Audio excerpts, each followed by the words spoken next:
I don't know what happened at the end of that video, so we just gonna keep it up, pick it up.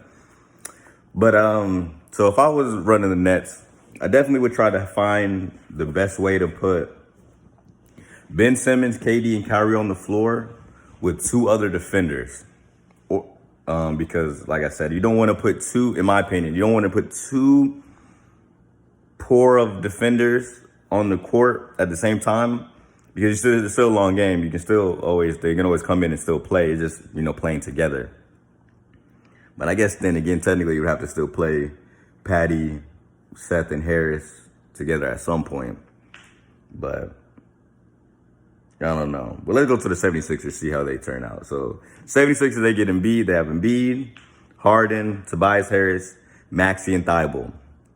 Now, I'll be honest, just from a starting lineup, it's pretty impressive. You got a big man that's arguably the best big man in the league, MVP, in Joel Embiid. You get James Harden, who's scorer personified. You get to the bucket, shoot the three, pass. Then you get Tobias Harris, who's a little kind of a Swiss Army knife. Not just a dead-eye killer three-point shooter, but he can shoot the three. Can get to the basket, mid-range game. You got Maxey, who really reminds me a lot of Quickly. I know obviously they went to school together. They're a lot of the same game. But one thing I think about Maxey is the same with Quickly. They don't always know when to go. Sometimes they're still caught. They're young players. It's understandable. They're still learning the game. But if you ask me, they're not exactly sure when to go sometimes. Tell me when to go. They get the E40 and they just start going. And I like Max. Thibault is a top defender, so that means he's gonna be able to take away someone at all times. Maxey, I'm not sure about his defense. I would assume that he competes, but I don't quite know what his defense is. So they got Embiid, Harden, Tobias Harris, Maxey, Thibault, Shake Milton, Dieng. Trying to think of who else on the team. I wrote it down. My handwriting's kind of bad. They say bad handwriting is a sign of genius. So, and Paul Millsap. I don't know. The 76ers are not that deep to me. Seems like, if Harden and Embiid don't have great games, are they really going to win in the playoffs? Like, how many teams are they beating when Joel Embiid and Harden don't go off? Now, granted, one of them should go off every game, so there's a lot to be anticipate from their performances. But at the same time, like I said, you can't go from saying, oh, we're going to keep Ben Simmons. We're going to keep Ben Simmons. We're not trading him unless you give us this treasure chest of assets. And then the moment it's public that James Harden is willing to be traded to you, you fold like a cheap tip. Folded quick. Again, I understand the Del Morey-Harden relationship.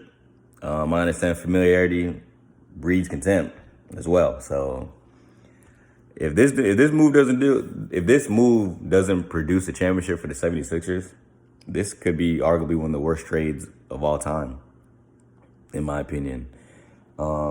Because again, for all the bad things that can be said about Ben Simmons, he's a 6'10", 25 or 26-year-old player. I don't even want to put him in a box. He's 6'10", 26-year-old, under contract, mind you, player that can defend every position. He can pass. Again, he's a top 5, top 10 passer in the league. Top passer in the league. He can score the ball. I know the series against the Hawks made you think this guy, if it looked like he was in chemo because he's not balling.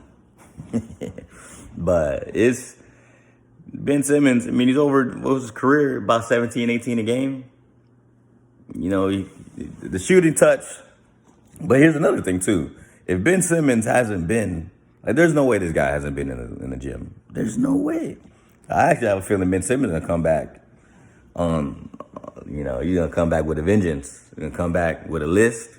You might check it twice, because there's no way you can get disrespect from this many people, from your teammates, from the fans, from NBA pundits, and not go to work. So I'm actually predicting that Ben Simmons comes back a completely different player, confidence-wise. And on offense, we're looking at a guy that is a part of the reason and not along for the ride. I'm not don't want to predict. I predict, as of now, because we don't know how the playoffs shake up or not, I predict that the Nets get to the Eastern Conference Finals. Barring they don't have to play the Bucks. Now, if they have to play the Bucks, I don't know. I'm gonna have to I don't know. But I think the Nets have the team to get to the Eastern Conference Finals, maybe even go to the finals, because when you have the most versatility and scoring. Because again, now with James Harden, Kevin Durant, and Kyrie, who is the defender? Who is the guy that you looked at and said, all right, well, I need a big defensive game for you tonight. You got me? None of those guys were dabbing you up after that conversation. None of them. No, they compete, but come on. With Ben Simmons, you're adding a legit defender, premier defender. Again, they go 1 through 5, so automatically you put him on the best player, and now it automatically makes everyone else a defensive better. It automatically. And then you still got Drummond in the back line. Man, I think the 76ers made a mistake, and we will. Only time will tell. Do me a favor, like, subscribe. Show me love.